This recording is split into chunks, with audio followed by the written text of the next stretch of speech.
Hello दोस्तों, नमस्कार। मैं ममतेश कुमार आप सभी का स्वागत करता हूं आपके अपने परिवार रोजगार विद अंकित में। कैसे हैं आप सभी मेरे प्यारे साथी? उम्मीद करूंगा आप बहुत ही अच्छे होंगे, एकदम बेहतरीन होंगे, शानदार, जबरदस्त, जिंदाबाद, गजब होंगे। तो सभी मेरे प्यारे साथी जुड़ जाएंगे अपनी क्लास के साथ, और सभी दोस्तों को प्रणाम है, सुप्रभात है, गुड मॉर्निंग है, राधे राधे है। प्यारे साथी, आज जो है हम करने वाले हैं मेरे दोस्त एकदम बेहतर और ज़बरदस्त तरीके से अपनी कक्षा को आगे बढ़ेंगे मेरे दोस्त। रीतिकाल की 7वीं नंबर की कक्षा है हमारी ये। 7 नंबर की कक्षा मेरे दोस्त हमारी होने जा रही है। तो सब विद्यार्थी जुड़ेंगे अपनी कक्षा के साथ, और सभी दोस्तों को प्रणाम है। देखिए, सबसे ज़्यादा अगर मैं देख पा रहा हूँ मेरे दोस्तों, तो पंक्तियाँ परीक्षा में सबसे ज़्यादा अहम रोल रख रही हैं, अहम योग्यता रख रही हैं, ऐसा समझ लीजिएगा। जो पंक्तियां हैं कवियों की, वो पंक्तियां सबसे ज्यादा अहम रोल रख रही हैं मेरे दोस्त आपकी परीक्षा में। तो पंक्तियों पर भी हम ज्यादा जोर देंगे, क्योंकि बहुत जरूरी है मेरे दोस्त। बिना पंक्तियों के समझ लीजिए कुछ भी नहीं है। अगर पंक्ति पर ध्यान नहीं देंगे तो परीक्षा में फिर हम ऐसे देखेंगे जैसे वो आंधी चल रही हो और आंधी में गधा देखता है कि किधर को जाऊं, क्योंकि चारों तरफ धुंधकार, अंधकार ही अंधकार दिखाई देता है। बात समझ रहे होंगे?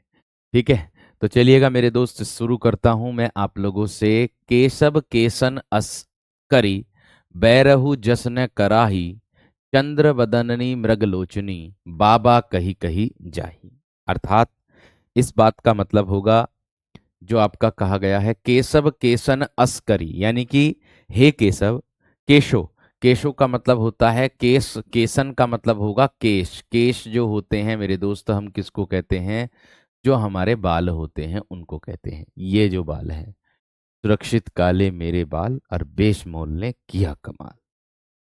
भैया ये इस तरीके से आपने देखा भी होगा, ऐड वगैरह भी। ठीक है भैया, तो चलिए आगे देखो, आगे क्या कही जा रही है। आगे बढ़ेंगे मेरे दोस्त। ऑडियो वीडियो तो सब क्लियर है ना सभी विद्यार्थियों गण को? ये तो क्लियर है ना? चलिए, अच्छी बात है। हाँ जी। केशव केसन अस्करी, बैरहु जसन कराही। अर्थात हे केशव, केसो यानी कि बालों से ऐसा बैर मत करो। अस्करी, अस्करी बैरहु, बैरहु मतलब बैर, मतलब बैर रखना, शत्रुता का भाव, उसको दर्शाया है कि हे केशव, केसों से ऐसा बैर मत करो जैसा कोई नहीं करता। जसन करही, ऐसा कोई नहीं करता है। आगे देखो क्या कह रहा है।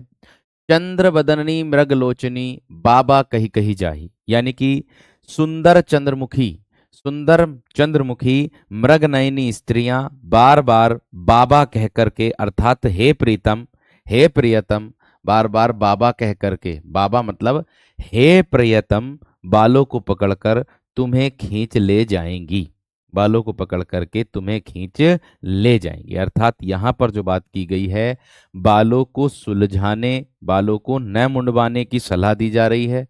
बालों को न मुंडवाने की यानी कि कटवाने की न सलाह दी जा रही है, क्योंकि वे प्रेयसियों के आकर्षण का साधन है, क्योंकि वे जो प्रियतम हैं उनके आकर्षण का साधन है। अब देखो, इसका मतलब मैं आप लोगों से बता दूं, आप हो, आप अभी बाल वाल हैं एकदम बेहतरीन, एकदम जबरदस्त तरीके से लग रहे हैं।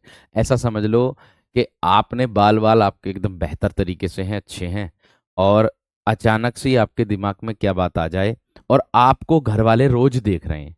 आप घर वालों से 2 दिन के लिए दूर चले जाओ, और 2 दिन में आप क्या करवा लो, अपनी खोपड़ी को टकला करवा लो, गंजा करवा लो। ठीक है, तो मैं आप लोगों को बता दूं, जो घर वाले अब आपको देखेंगे तो फिर आप, वे आपको अजीब लगेंगे। मतलब वो आपको अजीब निगाह से देखेंगे, भाई यार यू क्या कर दिया इसने, तो अच्छा भी ना लग रहा, इस तरीके से कहते हैं। ठीक है, तो ये बात होती है। कहते ना है कि कुछ लोगों के यहाँ पर, जब हमारी माता जी थी तो हमारी माता जी कहती थी कि बेटा दाढ़ी मत बनवाया कर, दाढ़ी अच्छी लगती है चेहरे पर। हम पहले दाढ़ी बनवा लेते थे, तो जब हमारी माता जी ने बोला कि चेहरे पर दाढ़ी अच्छी लगती है, हमने दाढ़ी रखनी शुरू कर दी फिर। तो यही बात मैं आप लोगों से कहना चाह रहा हूं कि भाई अजीब सा लगेगा, टकला सा लगेगा। ठीक है, यदि कोई स्त्री है, उसके बहुत लंबे बाल हैं, अगर आपने छोटे करा दिए तो भी एक बहुत अजीब लगेंगे।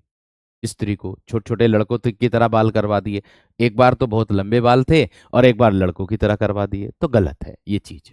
ठीक है ना, बात समझ में आ रही कि नहीं? चलिए बहुत बढ़िया, बहुत शानदार।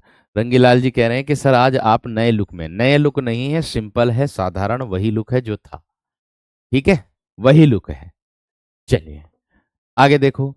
यद्यपि सुजाति सुलक्षणी सुबरन सरस सुब्रत भूषण बिन विराजाई कविता वनिता मित। अर्थात मेरे दोस्त, यद्यपि स्त्री सुजाति यानी कि श्रेष्ठ कुल की, सुजाति का मतलब होता है श्रेष्ठ कुल की, यद्यपि अगर स्त्री सुजाति यानी कि श्रेष्ठ कुल की, सुलक्षणी सुंदर रंग रूप वाली, सुबरन सरस और सुब्रत मतलब सुंदर रंग रूप वाली, मधुर और उत्तम अंगों से युक्त हो, भूषण बिनु न विराजाई कविता बनीता मित, यानी कि फिर भी वह बिना भूषणों भूषणों के नहीं शोभती। मतलब समझे इस बात का? इसका मतलब है कि फिर भी स्त्री बिना आभूषणों के नहीं अच्छी लगती है, आभूषण बहुत जरूरी हैं, ये कहने का अर्थ है। बात समझ में आ गई क्या ना? जिस प्रकार स्त्रियों को सुंदर लगने के लिए आभूषणों की आवश्यकता होती है, ठीक है, उसी प्रकार मेरे दोस्त यहां पर बात की गई है कि चाहे यद्यपि अगर सुजाति यानी कि श्रेष्ठ कुल की भी कोई स्त्री होगी ना, सुंदर होगी, सुंदर रूप वाली होगी, है ना, अगर, है ना, सुंदर रूप वाली या उत्तम अंगों से युक्त हो, फिर भी वह बिना आभूषणों के नहीं शोभती है, फिर भी वह बिना आभूषणों के नहीं शोभती है। उसी प्रकार कविता में भी अलंकारों के बिना नहीं शोभा बहती है। उसी प्रकार कविता में भी मेरे दोस्त अलंकारों के बिना शोभा नहीं भाती है, बिना अलंकार के शोभा नहीं होती। कविता में भी ये दिया ना, कविता वनिता मित्त, तो कविता में भी जिस प्रकार स्त्री को आभूषण की जरूरत होती, उसी प्रकार जो कविता है उसके आभूषण कौन है? हमारे अलंकार। समझ में आ गई? समझ में आ गई बात? इतनी बात सबकी समझ में आ गई है ना? एक बार थम्स अप करके बताओ। इतनी बात सबकी समझ में आ गई है ना मेरे दोस्त? जल्दी से थम्स अप करके बताओ फटाफट, फटाफट थम्स अप करके बताओ।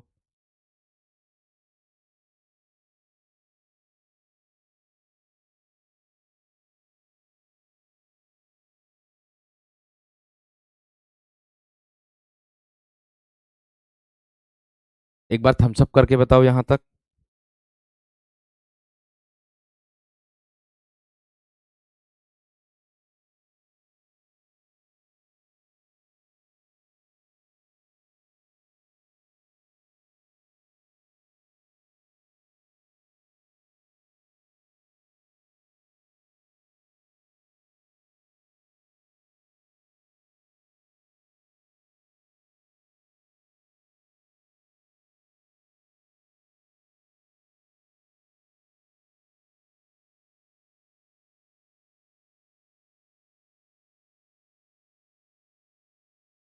ठीक है प्यारे दोस्त, इतनी बात यहां तक सबकी समझ में आ गई। आगे देखो। भाषा बोली न जानही जिनके कुल के दास, जिनके कुल के दास, भाषा कवि भो मंदमती ते ही कुल केसवो केसो दास। इसका मतलब क्या है? यहां ध्यान से समझिएगा। भूषण का अर्थ होता आभूषणों से, भूषण यहां आभूषण से दर्शाया गया है। ठीक है, अब देखो क्या है। भाषा बोली न जानही जिनके कुल के दास, जिनके कुल के दास, भाषा कवि भो मंदमती ते ही कुल केसो दास। अर्थात अगर मैं बात करूं, इसका अर्थ होगा मेरे दोस्त कि जो व्यक्ति अपने कुल की भाषा बोलना भी नहीं जानता, वह अपने कुल का दास यानी कि गुलाम है। जो व्यक्ति अपने कुल की भाषा को बोलना नहीं जानता, तो वह व्यक्ति क्या है? अपने कुल का क्या है? गुलाम है, अपने कुल का गुलाम है। आगे, भाषा कवि भो मंदमती ते ही कुल केसो दास। उसी प्रकार जो कवि ब्रज भाषा को नहीं जानता, वह मंद बुद्धि है और कवियों के कुल का दास है। जो जो कवि ब्रज भाषा को नहीं जानता, तो वह क्या है मेरे दोस्त? वह मंद बुद्धि है और वह कवियों का भी दास है। इतनी बात सबकी समझ में आ गई? इतनी बात क्लियर हो गई? इतनी बात क्लियर हो गई? आगे देखो मेरे दोस्त क्या कह रहा। कोमल शब्द निबंत सुब्रत अलंकार मोहन चित्त काव्य सुपद्धति शोभा महे इनके बाहुपास कभी कहे। अर्थात कोमल सुंदर शब्द और उत्तम छंद, कोमल सुंदर शब्द और उत्तम छंद, चित्त को मोहित करने वाले अलंकार और उत्तम पद्धति, ठीक है, काव्य की यही शोभा है और काव्य सुपद्धति शोभा महे, इन्हीं के बाहुपास यानी कि बाहों के घेरे में कवियों को बंध जाना चाहिए। इन्हीं के बाहुपास यानी कि बाहु घेरे में, बाहु के घेरे में कवियों को मेरे दोस्त बंध जाना चाहिए, ये कहा है। बात समझ में आ गई क्या ना? विनीता यहाँ स्त्री को भी बोलते हैं। वनीता जो शब्द दिया है ये स्त्री का भी पर्यायवाची होता है। बात समझ में आ गई क्या ना? इसमें यह बात बताई गई है कि जिस प्रकार स्त्रियों के लिए आभूषण की आवश्यकता होती है, इसी प्रकार जो कविता है, कविता का जो आभूषण है वो अलंकार होता है। ये बात का ध्यान रखना सभी विद्यार्थियों को। ठीक है जी, आगे देखो इसके बाद क्या कहा है। आगे मेरे दोस्त, आगे ये पंक्ति दी गई है, कौन सी पंक्ति किससे ली गई है ये देख लीजिएगा मेरे दोस्त, आप लोगों के सामने है सारी चीजें।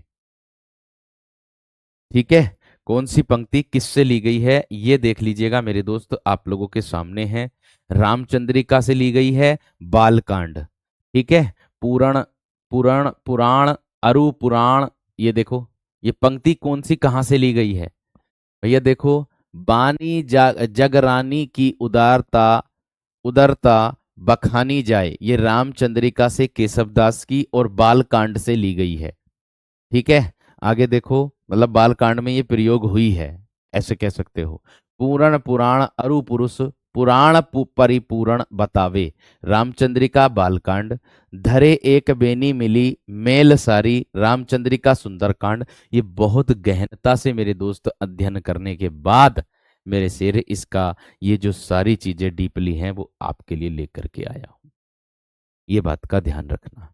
आगे दिया है, दीन दयालु कहावत के सब हो अति दीन दशा गहो गाढ़ो, यानी कि रामचंद्रिका लंका कांड, रामचंद्रिका लंका कांड।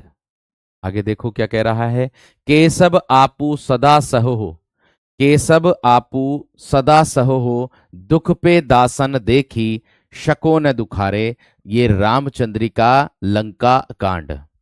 तब जाति फटी दुख की दुपटी, कपटी न रहे जहे एक घटी, रामचंद्रिका पंचवटी वर्णन, रामचंद्रिका पंचवटी का वर्णन मेरे दोस्त इसमें मिलेगा आप लोगों को। ठीक है, बात समझ में आ गई क्या ना?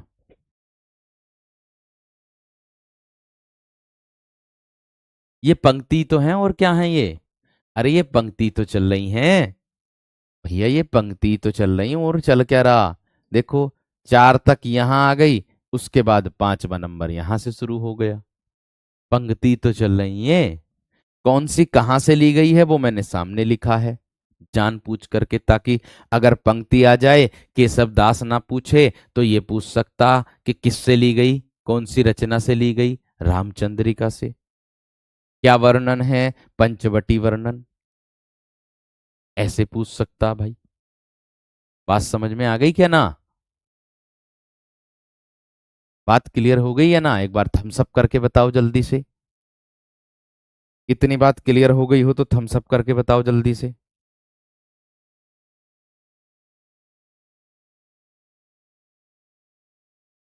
इतनी बात सबकी क्लियर हो गई हो तो थम्स अप करके बताओ।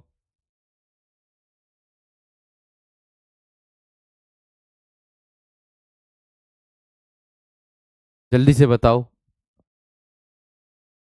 ये पंक्ति है और कौन सी कहां से ली गई है वो सब आपके सामने है। देखो, बानी जगरानी की उदरता बखानी जाए, रामचंद्रिका बालकांड। अर्थात यहां बानी जगरानी से तात्पर्य है जो सीता की वाणी है, किससे है, जो सीता की वाणी है उससे, सीता की जो वाणी है ना उससे है इसमें तात्पर्य, सीता की वाणी से तात्पर्य है, बानी जगरानी ये जो दिया इसका अर्थ है सीता की वाणी। अर्थात सीता की वाणी अत्यंत उदार, शीलवती, मधुर है, उसकी उदारता का वर्णन किया जा रहा है। उसकी जो उदारता है उसका वर्णन किया जा रहा है। इसका भी अर्थ बता करके चल रहा हूं एक एक लाइन का, क्यों परेशान हो रहे हो। ठीक है, आगे देखो। पूर्ण पुराण अरु पुरुष पुराण पुराण परिपूर्ण बतावे, अर्थात भगवान राम को पुराणों और पुरुष पुराण का पूर्ण स्वरूप बताया गया है। ठीक है,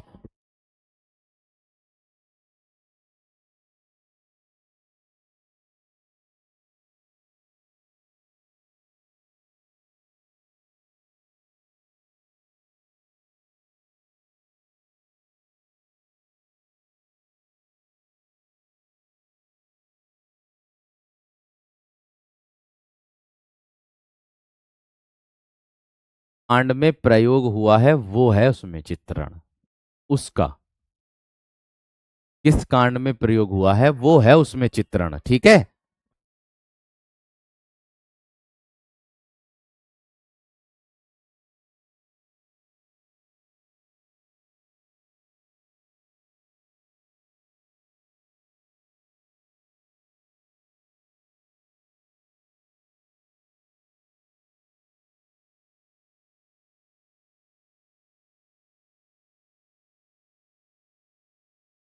देखो आगे देखो। पूर्ण पुराण अरु पुरुष पुराण परिपूर्ण बतावे, अर्थात भगवान राम को पुराण पुराणों और पुरुष पुराण का पूर्ण स्वरूप बताया गया है। इसमें भगवान राम को क्या बताया गया है? पुराणों और पुरुष पुराण का पूर्ण स्वरूप बताया गया है, और वे सभी धर्मशास्त्रों में वर्णित आदर्श और मर्यादा को साकार रूप से प्रकट करते नजर आते हैं। इसका मतलब ये होगा। आगे देखो, इसके बाद क्या है? धरे एक बेनी मिली मैल सारी, अर्थात मेरे दोस्त सीता के वनवास और कठिनाई की स्थिति का चित्रण है। सीता के वनवास और कठिनाई का चित्रण इसमें किया गया कि उनके सिर पर केवल एक ही चोटी थी और सारी देह पर मैल ही मैल जमा था। यह उनकी दीन दशा का वर्णन कराता है इस रामचंद्रिका में, सुंदरकांड के अंतर्गत। रामचंद्रिका में सुंदरकांड के अंतर्गत। ठीक है, रामचंद्रिका की जो रचना थी मात्र एक रात में हुई थी, ये भी आपको पता है या नहीं? ये मैं बताया था आप लोगों से मैं कल बताया था। आगे देखो क्या कह रहा है।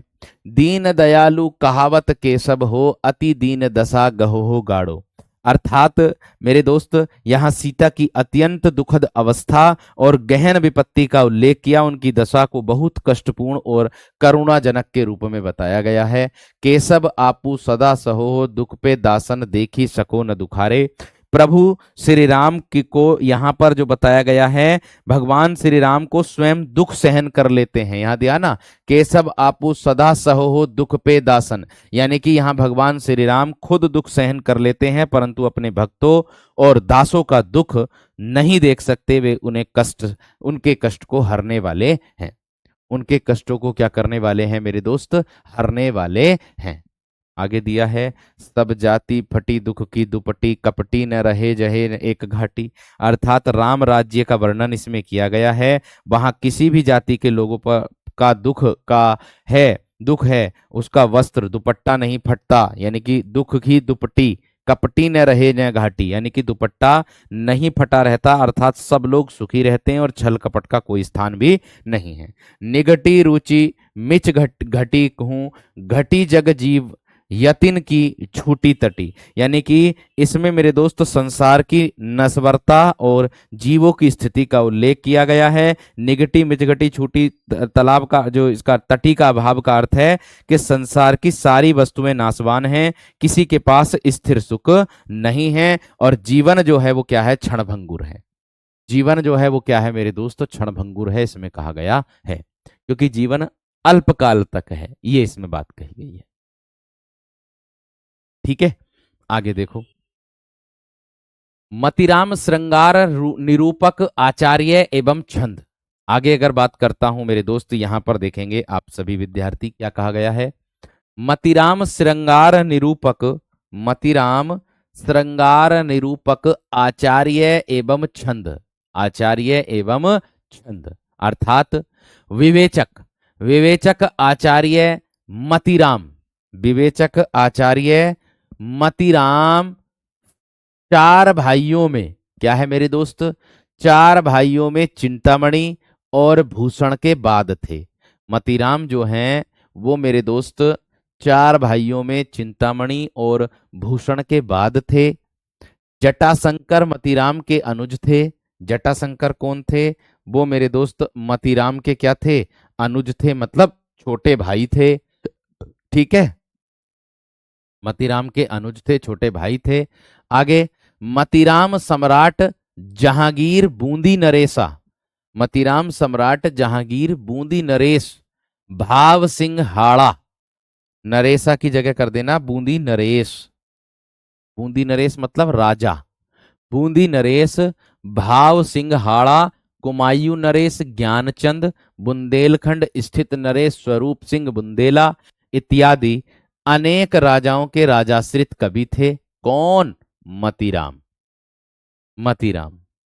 ठीक है, आगे, मतीराम की 8 रचनाएं हैं जिनमें अधिकांश किसी न किसी राजाश्रय के राजाश्रय में लिखी गई हैं, यानी कि कोई सा ना कोई सा राजाश्रय में मेरे दोस्त इनकी रचना लिखी गई हैं।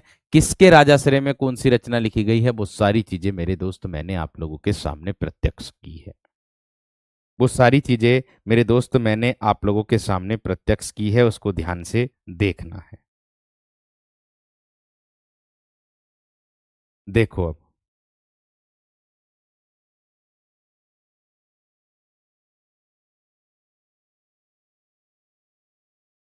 देखो अब मेरे दोस्त,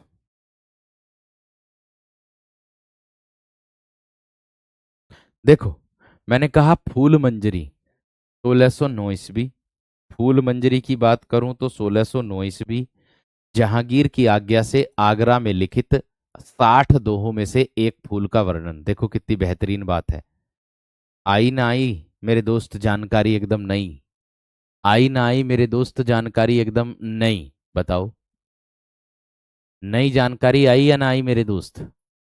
मैंने कहा फूल मंजरी का प्रकाशन वर्ष पूछे तो 1619। फूल मंजरी किसकी है, मतीराम की। किसके दरबार में यानी कि किसके राजाश्रय के समय पर लिखी गई है, जहांगीर की आज्ञा से आगरा में लिखित है। जहांगीर ने आज्ञा दी थी, आगरा में इन्होंने लिखी थी। 60 दोहों में से एक फूल का वर्णन है, 60 दोहों में 60 दोहे हैं जिसमें किसी एक फूल का वर्णन किया गया है। आगे देखो, ललित ललाम 1661 से 1664 के बीच है। इसमें भाव सिंह के आश्रय में रचित है। ये किसके आश्रय में रचित है, भाव सिंह के आश्रय में रचित है। सतसई, एक है बिहारी सतसई, एक है सतसई, खाली सतसई है ये क्या है, खाली सतसई, ध्यान देना मेरी बात का। देखो कभी भी कंफ्यूज मत होना, बिहारी सतसई बिहारी की और सतसई मतीराम 1681 क्या है, सेठ सेठ भोगनाथ के आश्रय में बिहारी सतसई के का अनुकरण, मतलब जो बिहारी सतसई रचना थी उसकी नकल पर बनाई गई थी ये वाली। मैंने क्या कहा मेरे दोस्त, मैंने क्या कहा, मैंने कहा आपसे कि सेठ भोगनाथ के आश्रय में बिहारी सतसई का जो अनुकरण है वो सतसई है, और ये जो है ये मेरे दोस्त आपका बिहारी सतसई का अनुकरण है। मतलब अनुकरण का मतलब होता है नकल करके बनाई गई थी, नकल करके। कैसे, नकल करके बनाई गई थी। इतनी बात सबकी समझ में आ गई है ना, इतनी बात सबकी क्लियर हो गई है ना मेरे दोस्त, थम्स अप करके बता दो जल्दी से एकदम बेहतरीन तरीके से।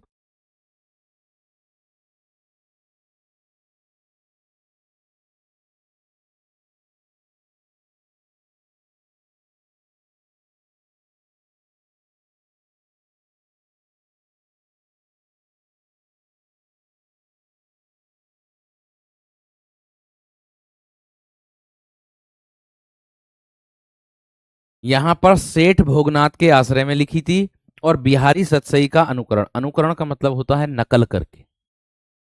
आगे, अलंकार पंचाशिका 1690 ईस्वी, ज्ञानचंद के आश्रय में अलंकार विषयक रचना है ये। क्या है? ज्ञानचंद के आश्रय में है और अलंकार विषयक रचना मेरे दोस्त ये है। इतनी बात बताओ कितने विद्यार्थियों को समझ में आई? नई बात है, नई जानकारी है आप लोगों को।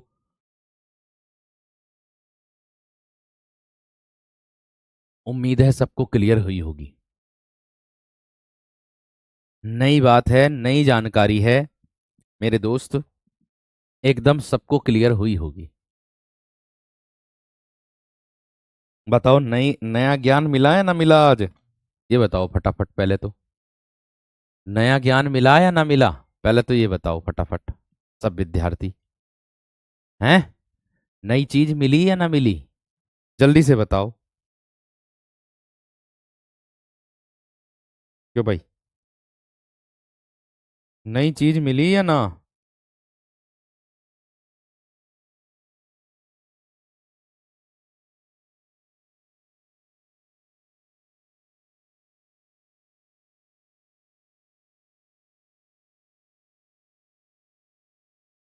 बात समझ में आ गई क्या ना?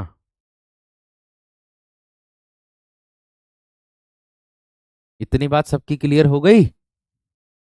बहुत अच्छी बात है, बहुत शानदार, गजब, जबरदस्त। और हाँ मेरे दोस्त के, मेरे वीर, आप सभी विद्यार्थियों से यही कहूंगा कि सर्वे करने के लिए आता है प्रतिदिन कक्षा का। और जितनी मेहनत मैं आप लोगों के लिए मेरे दोस्त निरंतर तरीके से कर रहा हूं ना, इस एलटी ग्रेड में जितना समय जा रहा है, मैं आपको बता दूं, 2 घंटे तो आपकी मैं क्लास लेता हूँ। 2 घंटे तो आपकी क्लास हो गई, ठीक है? 2 घंटे तो आप लोगों की क्या हो गई मेरे दोस्त? क्लास हो गई। उसके बाद ये जो 1 घंटे की, ये जो आपकी 1 घंटे की साहित्य की क्लास है ना, इस साहित्य की 1 घंटे के पीछे मेरे लगभग 4 से 5 घंटे लगते हैं। 4 से 5 घंटे मेरे इसको लगते हैं। और 1.5 घंटा या 2 घंटा मेरे दोस्त आप लोगों को विशेष तरीके से ध्यान रखना कि 1.5 घंटा और 2 घंटा वो व्याकरण को भी तैयार करने में लगता है, क्योंकि अपडेट कंटेंट देना होता है मुझे। अपडेट कंटेंट देना होता। और दूसरी बात एक और बता दूं, जिन विद्यार्थियों को कभी जीवन में संधि समझ में ना आई, मेरी बात सुन लो। जिन विद्यार्थियों को कभी जीवन में संधि समझ में नहीं आई, तो आज की कक्षा संधि से शुरू करूंगा, वर्णमा उसमें, उसमें आपकी व्याकरण में। आज की जो कक्षा है मेरे दोस्त, वो मैं संधि से शुरू करूंगा। तो मैं इतनी बात विशेष तरीके से कहना चाहूंगा आप सभी विद्यार्थियों से कि आप मेरे दोस्त कृपया करके कक्षा से जरूर जुड़ें, ठीक है? बहुत बात विशेष तरीके से ध्यान में रखना इस बात को। और हाँ, 2 बजे एक कक्षा होती है यूपी टेट की, उस कक्षा से भी जुड़ना, ठीक है? अगली बार जब भी मेरे दोस्त मैं आप लोगों के लिए टेस्ट लेकर के आऊंगा, तो उसको मेरे दोस्त मैं आप लोगों के लिए इतना जरूर करूंगा कि उसमें व्याकरण भी सम्मिलित कर दूंगा साहित्य के साथ।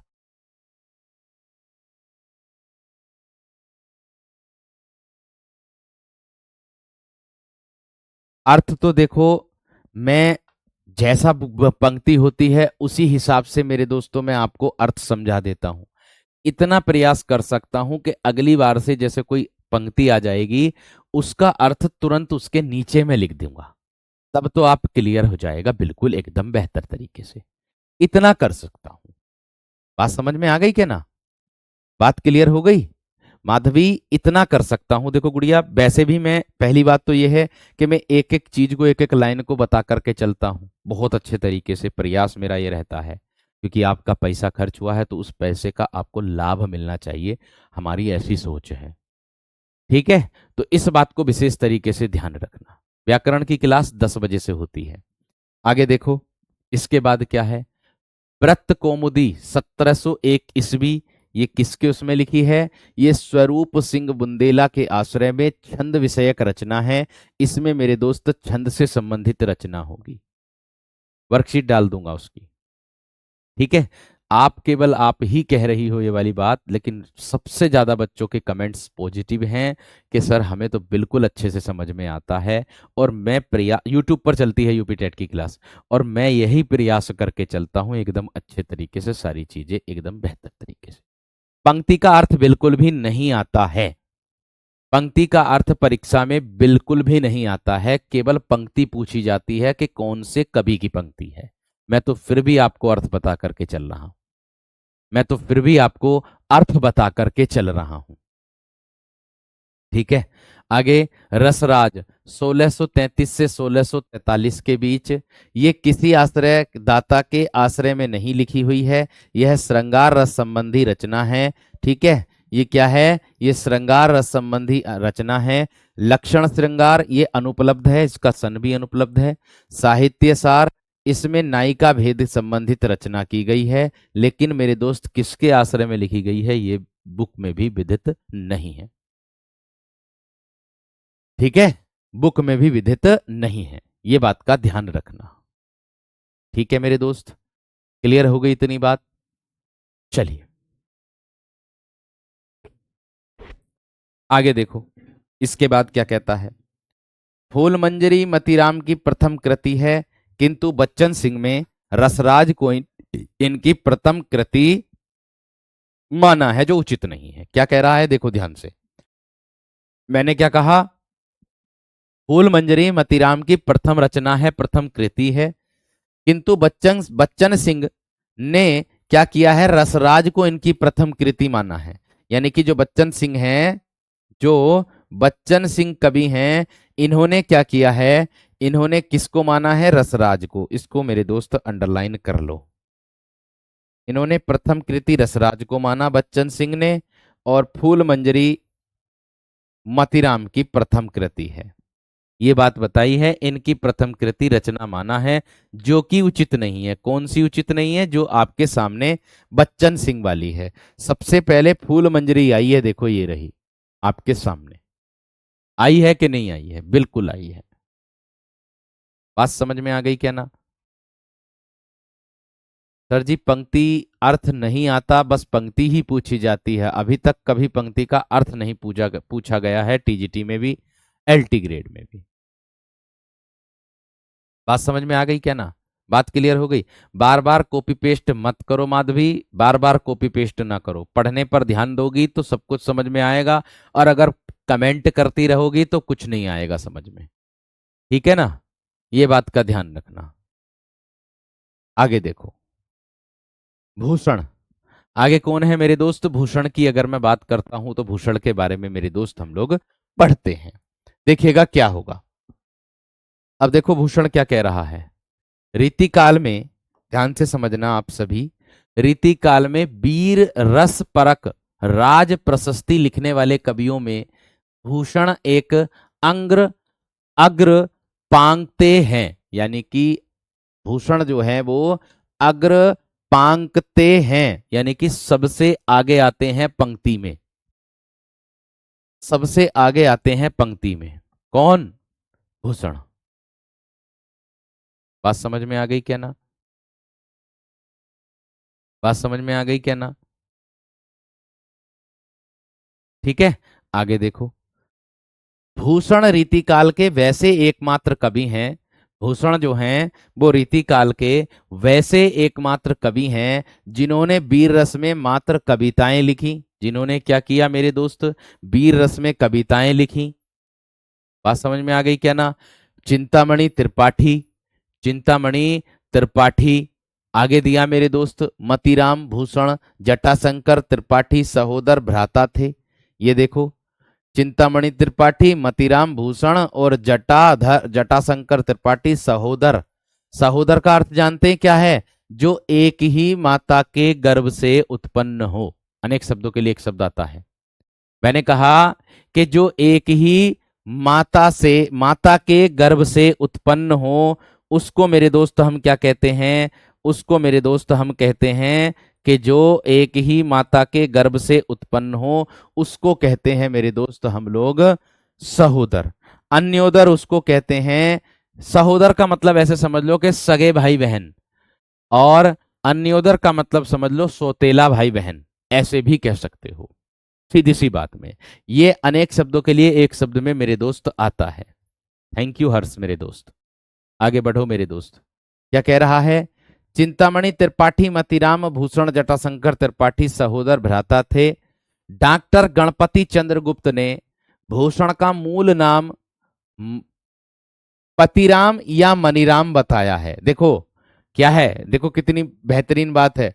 डॉक्टर गणपति चंद्रगुप्त ने भूषण का जो मूल नाम था एक पतिराम बताया या मनीराम बताया है, पतिराम बताया या मनीराम बताया, जबकि विश्वनाथ प्रसाद ने के अनुसार इनका मूल नाम घनश्याम था। देख लो भैया कितने प्रश्न बन सकते हैं इसमें। यानी कि भूषण का डॉक्टर गणपति चंद्रगुप्त ने कितना नाम बताया है मेरे दोस्त, क्या नाम बताया, वो बताया पतिराम या मनीराम। लेकिन मेरे दोस्त जबकि विश्वनाथ प्रसाद मिश्र ने क्या नाम बताया इनका मूल, घनश्याम। इनका मूल नाम क्या बताया, घनश्याम। आगे चित्रकूट के सोलंकी राजा रुद्र ने इन्हें कवि भूषण की उपाधि दी। देखो भैया नया प्रश्न है, क्या मिलेगा कि इनको किसने मेरे दोस्त उपाधि दी, किसकी, कवि भूषण की। तो चित्रकूट के राजा सोलंकी राजा भद्र, चित्रकूट के सोलंकी राजा भद्र ने, चित्रकूट के सोलंकी राजा भद्र रुद्र ने, सॉरी रुद्र ने कवि भूषण की उपाधि इनको दी थी। इसकी दी थी मेरे दोस्त, कवि भूषण की उपाधि मेरे दोस्त इनको दी थी। देखो स्वाति तिवारी क्वेश्चन, स्वाति तिवारी का क्या क्वेश्चन है, देखो डिक्टो पढ़ करके बताता हूं आप लोगों को, डिक्टो पढ़ करके बताता हूं। सर जो अभी हाल ही में बंगाल टीजीटी का, बंगाल टीजीटी का पेपर हुआ था, भूषण का जन्म स्थान पूछा है, बताइए क्या होगा। आगे आएगा गुड़िया रानी, टेंशन मत लो, सारी चीजें आएंगी, सारी चीजें आएंगी। ये प्रश्न आ रखा है भूषण की उपाधि वाला, वही तो मैं कह रहा हूं आप लोगों से कि सारी चीजें आपको देखने के लिए मिलेंगी।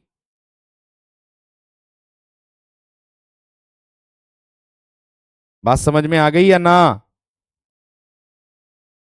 चलो आगे देखो, आगे क्या कह रहा, इनका मूल नाम, आगे दिया है इनका मूल नाम ज्ञात नहीं है।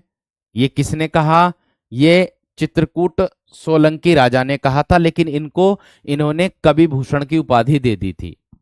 छत्रपति शिवाजी और उनके पौत्र साहूजी छत्रसाल बुंदेला आदि अनेक राजाओं ने के ये आश्रित कवि थे। देखो भैया पूछा जा सकता है किस किस के आश्रित कवि थे ये, तो मेरे दोस्त छत्रपति शिवाजी और उनके पौत्र किसके आश्रित थे ये, राजाश्रित, मतलब कौन कौन से राजा के आश्रित थे ये, उनके पौत्र के भी थे, साहूजी छत्रसाल बुंदेला, इनके इनके क्या थे मेरे दोस्त, इन राजाओं के ये राजाश्रित थे, यानी कि ये दरबारी कवि समझ सकते हो इनको।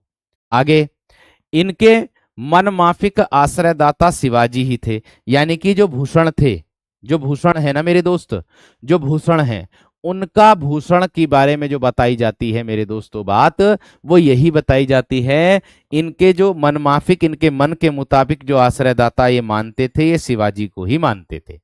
ऐसा कहा जाता है कि महाराज शिवाजी ने इनकी पालकी में अपना कंधा लगाया था, यानी कि महाराज शिवाजी ने क्या किया था, इनकी जो पालकी थी उसमें अपना कंधा लगाया था, अपना कंधा लगाया था, और जिस पर इन्होंने कहा था कि शिवा को बखानो, कि बखानो छत्रसाल को, कहा इन्होंने कहा कि शिवा को बखानो, कि बखानो छत्रसाल को, शिव को बखानू या फिर बखानू छत्रसाल को, छत्रसाल को, ये इन्होंने बताया था। इतनी बात समझ में आ गई, इतनी बात क्लियर हो गई है ना मेरे दोस्त, ठीक है, इतनी बात क्लियर हो गई है ना मेरे दोस्त, ठीक, बात समझ में आ गई है ना, बात समझ में आ गई क्या ना।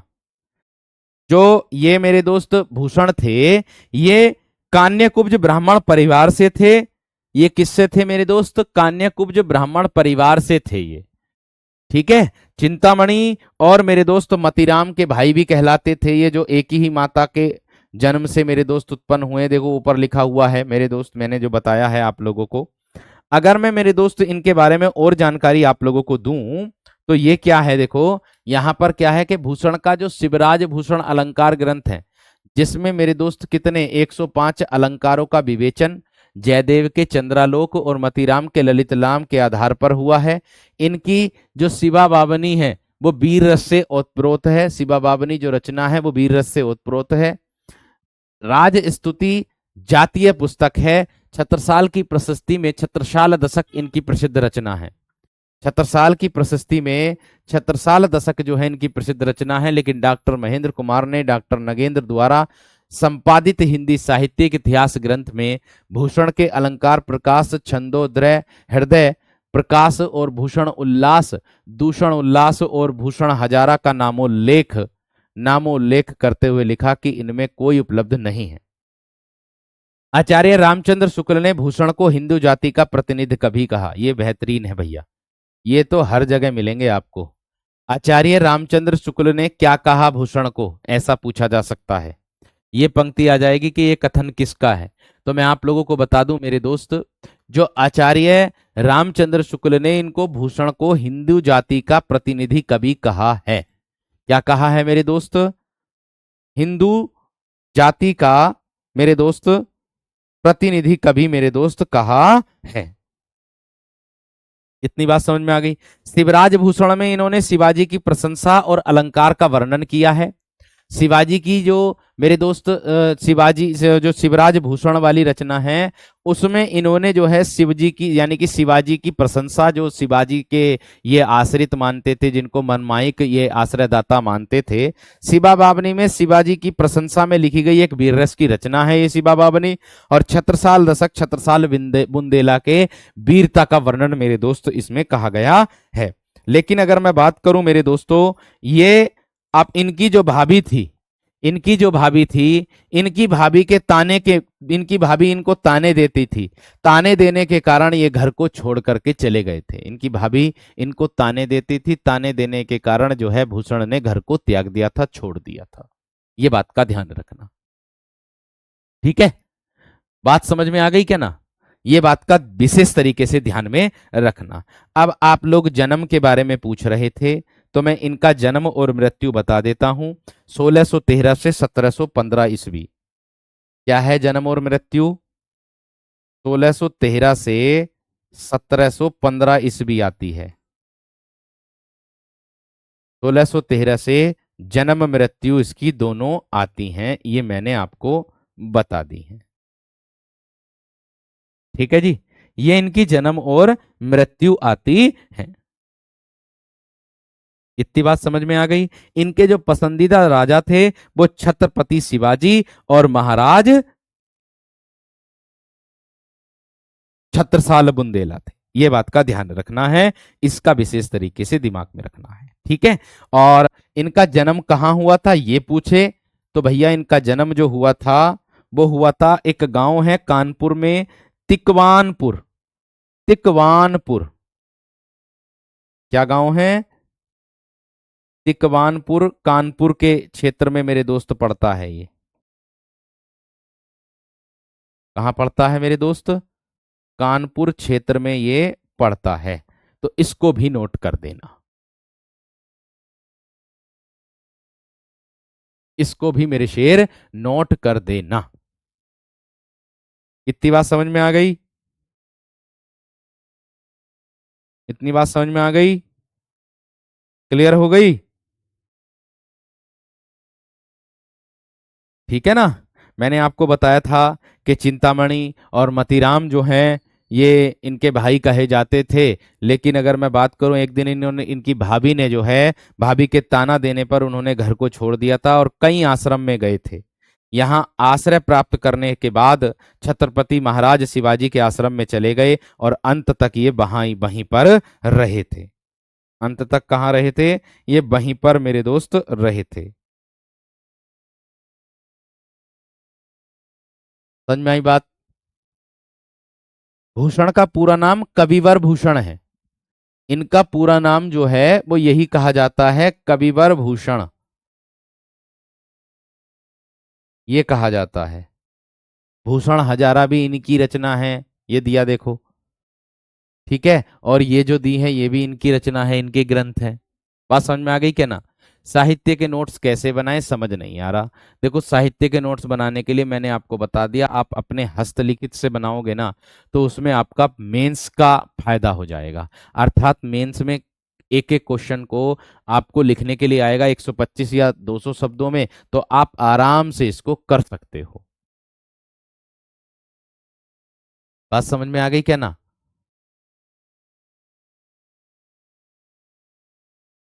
भैया देखो, हर चीज उमेश मेरे दोस्त तरीके से होती है, ऐसे नहीं होती एकदम से। थोपना नहीं है मुझे तुम्हें सारी चीजों को, ठीक है? बात समझ में आ गई है ना? इतनी बात बताओ थम्स अप करके, इतनी बात बताओ समझ में आ गई है ना?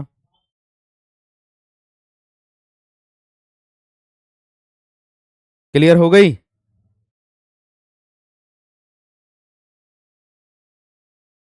क्लियर हो गई है ना? बहुत बढ़िया, बहुत शानदार,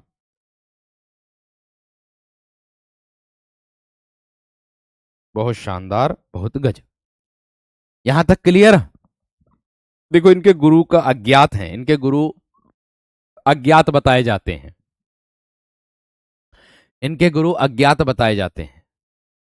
अक्षिता, इनके गुरु का नाम अज्ञात है। वो जानकारी पुस्तकों में भी नहीं, ग्रंथों में भी नहीं है, कहीं भी नहीं मिली है। वो जो मिलती वो मैं आपको बता देता।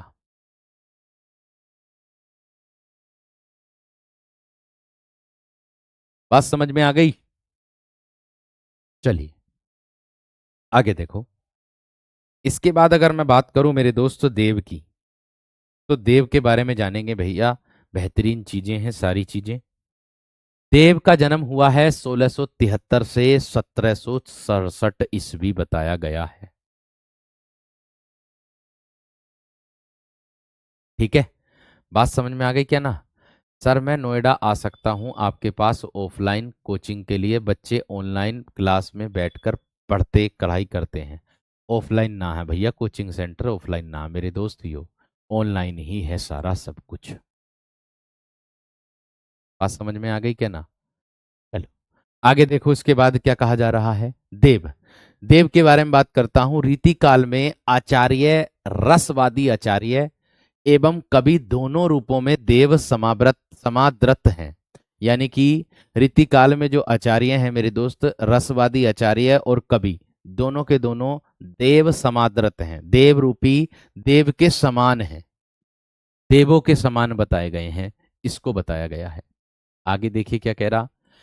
हित हरिवंश के अनन्य संप्रदाय में, हित हरिवंश के अनन्य संप्रदाय में दीक्षित देव को, दीक्षित मतलब पढ़ाई की, शिक्षा ली इन्होंने, किसमें? अनन्य संप्रदाय में दीक्षित देव को शुक्ल जी ने बड़े ही प्रगल्भ और प्रतिभा संपन्न कवि कहा है। बड़े ही चतुर और प्रतिभावान जो संपन्न कवि कहा है किसको? देव को। ये किसने कहा? शुक्ल जी ने।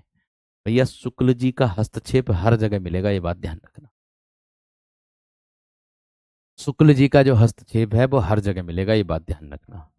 आगे देखो, रीतिकाल के प्रतिनिधि कवियों में सबसे अधिक ग्रंथ देव के हैं। जैसे मैंने कहा, रीतिकाल के प्रतिनिधि कवियों में सबसे अधिक जो ग्रंथ हैं वो देव के ही माने जाते हैं। इनकी 52 से लेकर 72 तक पुस्तकों की संख्या बताई जाती है। आपसे इतना पूछा जा सकता है, इनकी जो संख्या बताई गई है 52 से लेकर 72 तक, ये किसके अनुसार है? ये किस कवि ने माना 52 से 72 तक? शिव सिंह सेंगर के अनुसार। ये किसके अनुसार है? ये है मेरे दोस्त शिव सिंह सेंगर के अनुसार है। शिव सिंह सेंगर के अनुसार पुस्तकों की संख्या इनकी 52 से 72 मानी जाती है। और शुक्ल के ने इनके 23 ग्रंथों का एवं डॉक्टर नगेंद्र ने 72 ग्रंथों का उल्लेख किया है। देखो भैया, ऐसा प्रश्न आ सकता है कि रामचंद्र शुक्ल ने कितने ग्रंथों का, और डॉक्टर नगेंद्र ने कितने ग्रंथों का उल्लेख किया है, किंतु इनकी 15 रचनाएं आज प्राप्त हैं। देव का मूल नाम जो है भैया वो देवदत्त है। देव का जो मूल नाम है मेरे दोस्तों वो क्या है, देवदत्त है। इनकी रचनाएं क्या हैं देखते हैं। अब पहले ये बता दो यहां तक क्लियर हो गया या ना। इनकी जो रचनाएं हैं देखो क्या है, आप लोगों के सामने प्रत्यक्ष है मेरे दोस्त, आप लोगों के सामने।